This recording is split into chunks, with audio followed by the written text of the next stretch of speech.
전 유럽이 경악. 폴란드가 한국을 배신한 진짜 이유? 나토 전문가가 폭로한 충격 음모. 저는 지금까지 수많은 국제 음모를 분석해왔지만 이번 일은 달랐습니다. 중국과 러시아가 폴란드를 이용해 한국을 배신하게 만든 이 사건은 단순한 기술 도용이 아니었어요. 이것은 새로운 형태의 전쟁이었습니다. 그리고 한국이 보여준 대응 방식은 모든 군사 전문가들의 상식을 뒤엎었어요. 이제 그 놀라운 전략을 공개합니다. 이야기 시작합니다. 저는 스테판 코발스키입니다. 나토 아시아태평양 전략연구소에서 15년째 일하고 있어요. 브뤼셀 사무실 창문으로 보이는 회색 하늘을 바라보며 저는 또 한 번의 출장 준비를 하고 있었습니다. 이번 목적지는 폴란드 바르샤바. 한국과의 방산 협력 프로젝트를 평가하는 일이었어요. 솔직히 말하면 처음엔 별로 중요하지 않은 임무라고 생각했습니다. 한국? 삼성이랑 LG만 잘하는 나라 아닌가? 동료 마르틴이 웃으며 말했어요. 요즘 K-팝도 유명하던데 방산까지 잘할까? 저도 비슷한 생각이었습니다. 한국은 여전히 신흥국 수준이라고 여겼거든요. 기술은 좀 뛰어날 수 있지만 진짜 군사 강국들과는 차이가 있을 거라고 생각했어요. 하지만 2024년 여름 모든 것이 바뀌었습니다. 인도와 파키스탄이 다시 충돌했어요. 이번엔 드론 전투가 줄을 이뤘습니다. 파키스탄은 중국에서 받은 최신 무기들로 무장했고 인도는 서방 국가들과 협력을 강화했어요. 그 과정에서 한국이 인도에 공급한 K9 자주포가 놀라운 성능을 보였습니다. 파키스탄의 중국제 무기들을 압도하는 정확도와 안정성을 보여준 거예요. 저는 그 소식을 들으며 처음으로 한국에 대해 다시 생각하게 되었습니다. 혹시 우리가 한국을 잘못 봤던 건 아닐까? 며칠 후 상사인 헨슨 부장이 저를 불렀어요. 스테판, 폴란드에 가야겠어. 한국과의 방산 협력권을 평가해달라. 무슨 협력인지요? K9 자주포 KF-21 전투기 도입 계획이야. 규모가 상당해. 헨슨 부장의 표정이 진지했습니다. 인도 파키스탄 분쟁 이후 아시아 상황이 완전히 바뀌었어. 중국이 파키스탄을 지원하고 러시아도 뒤에서 돕고 있지. 우리 나토도 아시아 파트너십을 확대해야 할 때야. 제 가슴이 두근거리기 시작했어요. 이건 단순한 무기 거래가 아니었습니다. 새로운 지정학적 게임의 시작이었어요. 바르샤바에 도착한 첫날 폴란드 국방부의 화려한 환영식이 저를 맞았습니다. 안드제이 노바크 국방차관이 직접 나와서 악수를 청했어요. 스테판 씨 환영합니다. 이번 한국과의 협력이 얼마나 중요한지 아시죠? 그의 눈빛에서 뭔가 이상한 느낌을 받았습니다. 너무 과도한 열정이랄까요? 물론입니다. 하지만 신중하게 평가해야겠죠. 당연하죠. 하지만 우리는 이미 결정했어요. 한국 기술이 필요합니다. 순간 마음이 움츠러들었습니다. 뭔가 성급하다는 느낌이 들었거든요. 다음날 한국 기술진들과 첫 회의가 있었어요. 박민수라는 팀장이 이끄는 팀이었습니다. 회의실에 들어서자마자 놀랐어요. 한국 사람들이 준비해온 자료의 양이 엄청났거든요. 폴란드의 지형, 기후, 심지어 군인들의 평균 신장까지 고려한 맞춤형 설계안이 있었어요. 박민수 팀장이 차분한 목소리로 설명했습니다. 저희는 단순히 무기를 파는 게 아닙니다. 폴란드의 안보를 함께 책임지고 싶어요. 제 안에서 뭔가가 툭 하고 끊어지는 느낌이었습니다. 이건 제가 지금까지 봐온 무기 거래와는 완전히 달랐어요. 한국 사람들의 눈빛에서 진심을 느꼈거든요. 하지만 동시에 불안한 기운도 감지했습니다. 회의 중간중간 폴란드 관료들이 주고받는 시선들이 뭔가 석연치 않았어요. 회의가 끝난 후 노바크 차관이 저를 따로 불렀습니다. 어떻게 보셨어요? 인상적이었습니다. 하지만 너무 성급하게 진행하는 건 아닌지 걱정되네요. 그의 얼굴이 순간 굳어졌어요. 스테판 씨, 우리에겐 시간이 없어요. 러시아 위협이 코앞에 있다고요. 그 순간 저는 알았습니다. 이 프로젝트에는 제가 모르는 무언가가 숨어 있다는 것을요. 첫 주가 지나면서 더 많은 의문이 생겼습니다. 폴란드 관료들 중 일부가 한국 기술자들을 감시하고 있는 것 같았어요. 그리고 중국 기업 관계자들이 자주 국방부 건물에 출입하는 모습도 목격했습니다. 뭔가 잘못되고 있었어요. 하지만 그때만 해도 저는 몰랐습니다. 이것이 훨씬 더 큰 음모의 시작일 뿐이라는 것을요. 일주일 후 저는 한국 창원 방산단지에 있었습니다. 눈으로 본 현실은 충격 그 자체였어요. 제가 상상했던 것과는 완전히 달랐거든요. 공장 입구부터 다른 느낌이었습니다. 직원들의 표정이 진지했어요. 마치 생명을 다루는 의사들 같은 모습이었습니다. 김태영이라는 엔지니어가 저를 안내했어요. 30 중반 정도로 보이는 그는 차분하면서도 열정적인 사람이었습니다. 스테판 씨, 이쪽으로 오세요. 그가 보여준 첫 번째 공정은 K9 자주포의 포신 제작 과정이었어요. 숨이 막혔습니다. 한 명의 작업자가 포신 한 부분을 검사하고 있었는데 그 집중도가 예술가 수준이었어요. 0.01mm 오차도 허용하지 않겠다는 의지가 느껴졌습니다. 왜 이렇게 까다롭게 하세요? 제가 물었더니 김태영의 얼굴이 진지해졌어요. 이 포를 쏘는 건 누군가의 아들이에요. 그 사람이 살아서 집에 돌아가야죠. 제 가슴이 뜨거워졌습니다. 이건 단순한 제조업이 아니었어요. 생명을 지키는 작업이었습니다. 다음으로 본 것은 AI 기반 품질 관리 시스템이었어요. 실시간으로 모든 부품의 상태를 확인하고 미세한 결함도 즉시 찾아내는 시스템이었습니다. 어떻게 이런 기술을 개발했나요? 인도 파키스탄 분쟁을 지켜보면서 깨달았어요. 무기는 완벽해야 한다는 것을요. 김태영의 목소리에 떨림이 있었어요. 우리 무기를 쓰는 인도군 병사들이 중국제 무기와 싸우는 걸 봤어요. 그때 느꼈죠. 우리가 만든 무기가 누군가의 목숨을 구할 수 있다는 걸요. 제 안에서 뭔가가 꿈틀거렸습니다. 이건 제가 지금까지 봐온 무기 회사들과는 완전히 달랐어요. 그들에게 무기는 단순한 상품이 아니라 책임이었습니다. 오후에는 이재현 박사를 만났어요. 한국 방산업계의 대표적인 철학자라고 불리는 사람이었습니다. 그의 첫말이 제 마음을 흔들었어요. 우리는 무기가 아닌 평화를 수출합니다. 무슨 뜻인가요? 우리가 만든 무기로 상대방이 더 강해지면 적들이 함부로 공격할 수 없어요. 그래서 평화가 유지되는 거죠. 순간 마음이 아팠습니다. 제가 지금까지 얼마나 좁은 시각으로 이 업계를 봤는지 깨달았거든요. 이재현 박사는 계속 말했어요. 폴란드에 우리 무기를 보내는 것도 마찬가지예요. 폴란드가 강해지면 러시아가 함부로 건드리지 못하죠. 그게 진짜 평화입니다. 제 머릿속이 복잡해졌어요. 그런데 이상한 일이 있었습니다. 한국에서 보낸 일정표를 확인하던 중 박민수 팀장의 얼굴이 어두워지는 걸 봤어요. 무슨 일이세요? 폴란드에서 온 메시지인데 좀 이상해요. 그가 보여준 메시지는 충격적이었습니다. 한국 기술진의 일부 활동을 제한하겠다. 보안상 필요한 조치다. 제 등골이 오싹해졌어요. 이게 뭔 소리죠? 박민수의 표정이 굳어졌습니다. 우리를 의심하고 있는 것 같아요. 하지만 이해할 수 없어요. 우리는 모든 걸 투명하게 공개했는데 그 순간 제 머릿속에 퍼즐 조각들이 맞춰지기 시작했어요. 폴란드에서 봤던 중국 기업 관계자들, 한국 기술자들을 감시하는 듯한 시선들, 그리고 지금 이 메시지까지. 뭔가 큰 문제가 벌어지고 있었어요. 하지만 한국 사람들의 반응이 더 놀라웠습니다. 화를 내거나 항의하는 대신 조용히 받아들이고 있었거든요. 왜 가만히 있으세요? 항의해야죠. 박민수가 쓸쓸하게 웃었어요. 신뢰는 강요할 수 있는 게 아니에요. 상대방이 준비될 때까지 기다리는 수밖에요. 제 가슴이 먹먹해졌습니다. 그들의 인내심과 포용력이 오히려 더 크게 느껴졌어요. 이런 상황에서도 상대방을 이해하려고 노력하는 모습이 감동적이었습니다. 한국을 떠나는 비행기 안에서 저는 깊이 생각했어요. 한국이 폴란드에 보내려는 것은 단순한 무기가 아니었습니다. 그들만의 철학과 가치관, 그리고 평화에 대한 믿음이었어요. 하지만 폴란드는 그것을 제대로 이해하고 있을까요? 창밖으로 보이는 구름들을 바라보며 저는 불안한 예감이 들었습니다. 뭔가 잘못되고 있었어요. 그리고 그 잘못의 크기가 제 상상보다 훨씬 클지도 모른다는 생각이 들었습니다. 바르샤바로 돌아온 다음 날 상황이 급변했습니다. 노바크 차관의 얼굴이 완전히 달라져 있었어요. 일주일 전만 해도 한국 협력에 대해 열정적으로 말하던 그 사람이 맞나 싶을 정도였습니다. 스테판 씨, 정책이 바뀌었어요. 그의 목소리가 차갑게 들렸어요. 무슨 뜻인가요? 한국과는 기술만 받고 거리를 둬야겠어요. 너무 의존하면 안 되니까요.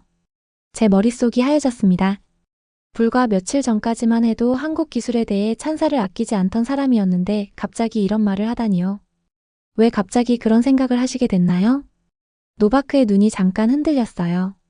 뭔가 숨기고 있다는 느낌이 들었습니다. 독일, 프랑스와의 전통적 협력이 더 안전해요.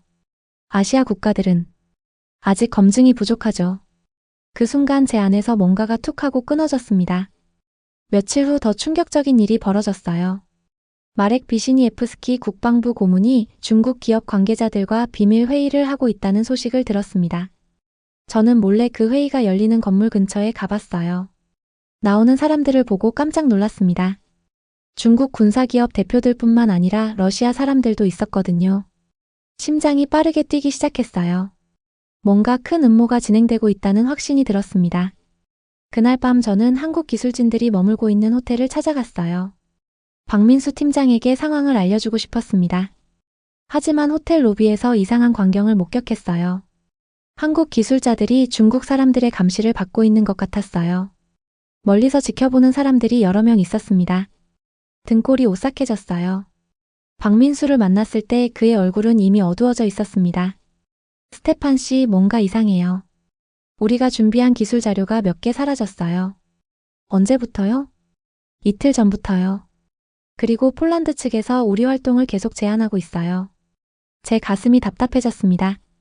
한국 사람들은 진심으로 폴란드를 도우려고 왔는데 이런 대우를 받고 있다니요. 다음 날 더 끔찍한 진실을 알게 되었어요. 저는 우연히 노바크 차관의 컴퓨터에서 중국 기업과 주고받은 이메일을 봤습니다. K9 자주포 핵심 기술 분석 완료. 중국 측과 공유 준비. 숨이 막혔습니다. 이건 단순한 정책 변경이 아니었어요. 명백한 기술 도용이었습니다. 그들은 한국에서 기술을 받은 후 그것을 중국에 팔려고 하고 있었던 거예요. 제 손이 떨렸습니다. 한국 사람들의 진심과 노력을 이렇게 배신하다니요. 더 조사해보니 상황은 더욱 심각했어요. 중국이 파키스탄을 지원하기 위해 한국 기술을 원하고 있었고, 러시아는 나토와 아시아의 협력을 막으려고 하고 있었습니다. 폴란드는 그 중간에서 양쪽 모두에게 이익을 얻으려는 위험한 게임을 하고 있었어요. 저는 박민수에게 상황을 알려주고 싶었지만 그럴 수 없었어요. 제가 나토 소속이라는 한계가 있었거든요. 대신 조심스럽게 경고를 보냈습니다. 박민수 씨, 조심하세요. 뭔가 이상한 일이 벌어지고 있어요. 그의 눈이 슬퍼졌어요. 알고 있어요. 하지만 우리는 끝까지 믿어보려고 해요. 왜요? 이미 배신당하고 있는데요. 신뢰는 한 번에 만들어지는 게 아니에요. 상대방이 잘못해도 우리가 먼저 포기하면 안 되죠. 제 가슴이 뜨거워졌습니다.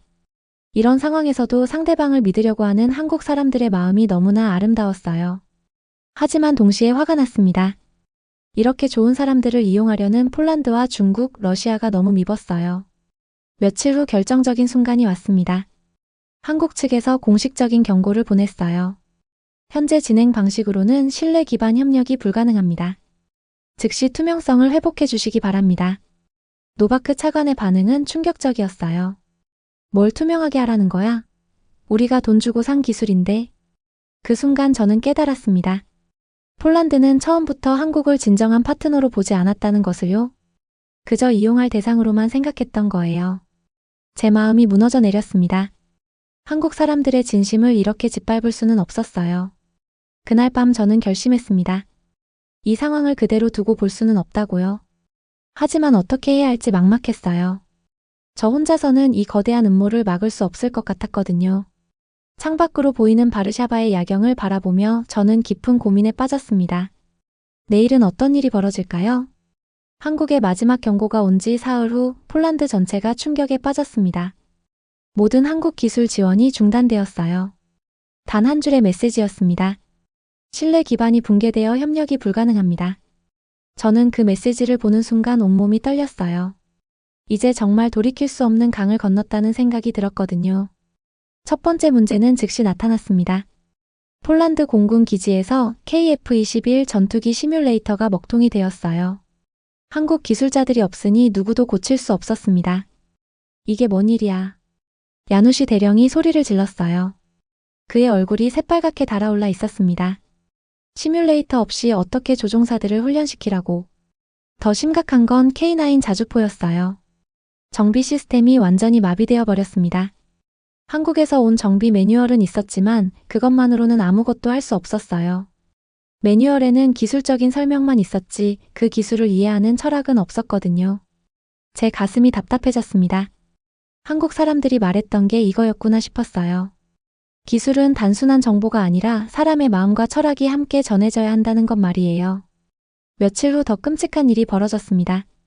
중국의 사이버 공격이 시작된 거예요. 폴란드 국방망 일부가 마비되었고 군사 기밀 몇 개가 유출되었습니다. 한국 기술 지원이 없으니 방어할 방법이 없었어요. 러시아도 가만히 있지 않았습니다. 칼리닝그라드 기지에 미사일을 추가 배치했다는 소식이 들려왔어요. 그리고 벨라루스를 통해 폴란드 동부 국경에 압박을 가하기 시작했습니다. 상황이 급속도로 악화되고 있었어요. 저는 나토 본부에 긴급 보고서를 작성했습니다. 폴란드 내 대규모 스파이 네트워크 존재. 중국 러시아 연합 공작 확인. 하지만 동료들의 반응은 차가웠어요. 스테판, 너무 과장하는 거 아냐? 마르틴이 의심스러운 눈으로 저를 봤어요. 그냥 일반적인 국제관계 갈등일 수도 있잖아. 제 안에서 뭔가가 폭발할 것 같았습니다. 일반적인 갈등이라고요?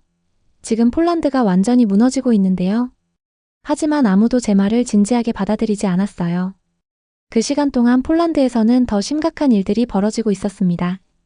김태형과 다른 한국 기술자들이 위험에 처했다는 소식을 들었어요. 어느 날 밤 김태형의 호텔 방에 침입자들이 들어왔다고 했습니다. 다행히 그는 밖에 있어서 무사했지만 방 안의 모든 자료가 사라졌어요. 제 손이 주먹으로 쥐어졌습니다. 이건 단순한 기술 도용이 아니었어요. 사람의 생명까지 위협하는 일이었습니다. 박민수 팀장과 통화했을 때 그의 목소리는 평소와 달리 떨리고 있었어요. 스테판 씨, 우리는 철수하기로 했어요. 당연하죠. 너무 위험해요. 미안해요.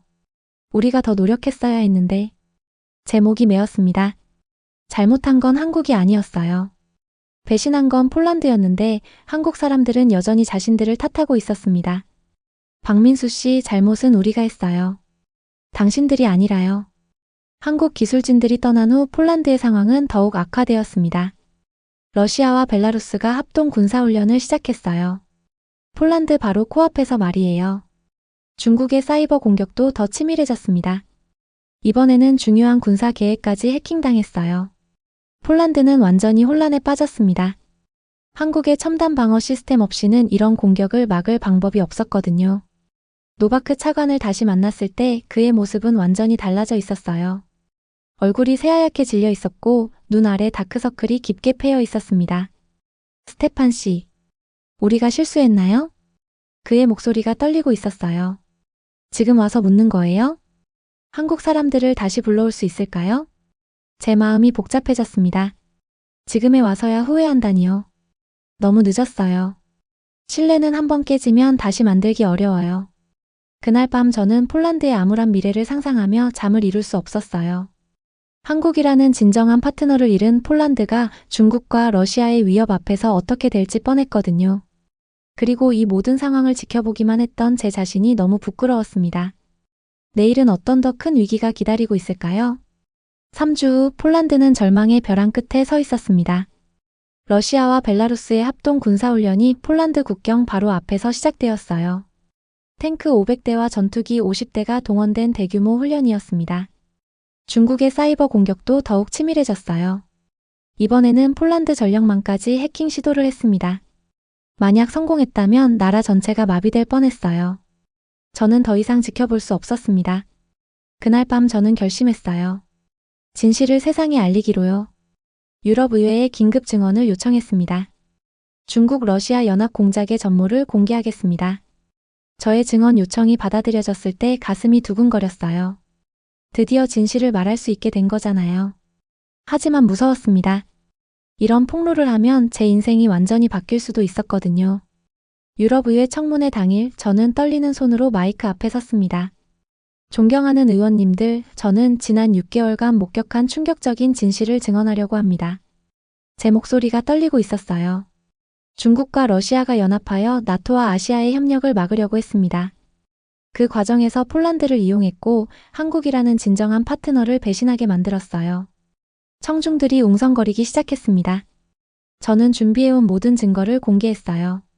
중국 기업과 폴란드 관료들 사이의 비밀 계약서, 러시아 스파이들의 활동 증거, 한국 기술 도용 계획서까지요. 한국은 단순히 무기를 파는 나라가 아니었습니다. 그들은 신뢰를 바탕으로 한 진정한 파트너십을 원했어요. 제 안에서 뭔가가 뜨거워지는 걸 느꼈습니다. 우리가 잃은 건 무기가 아니라 믿을 수 있는 친구였습니다. 청문회가 끝난 후 엄청난 파장이 일어났어요. 유럽 전체가 충격에 빠졌습니다. 나토 사무총장이 긴급회의를 소집했고 각국 정상들이 상황 점검에 나섰어요. 며칠 후 놀라운 소식이 들려왔습니다. 한국에서 메시지가 온 거예요. 신뢰는 다시 쌓을 수 있지만 시간이 필요합니다. 이재현 박사의 메시지였어요. 제 눈에 눈물이 고였습니다. 이런 상황에서도 한국은 문을 완전히 닫지 않고 있었던 거예요. 하지만 조건이 있었습니다. 완전한 투명성과 제3자 보안 검증 시스템이 필요하다는 거였어요. 그리고 모든 친중, 친러 인사들을 협력에서 배제해야 한다는 조건도 있었습니다. 폴란드 정부는 즉시 수용했어요.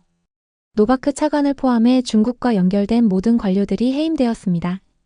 새로운 국방부 팀이 구성되었어요. 그 과정에서 저는 특별한 제안을 받았습니다. 나토 사무총장이 직접 저를 불렀어요. 스테판, 새로운 직책을 맡아주겠나?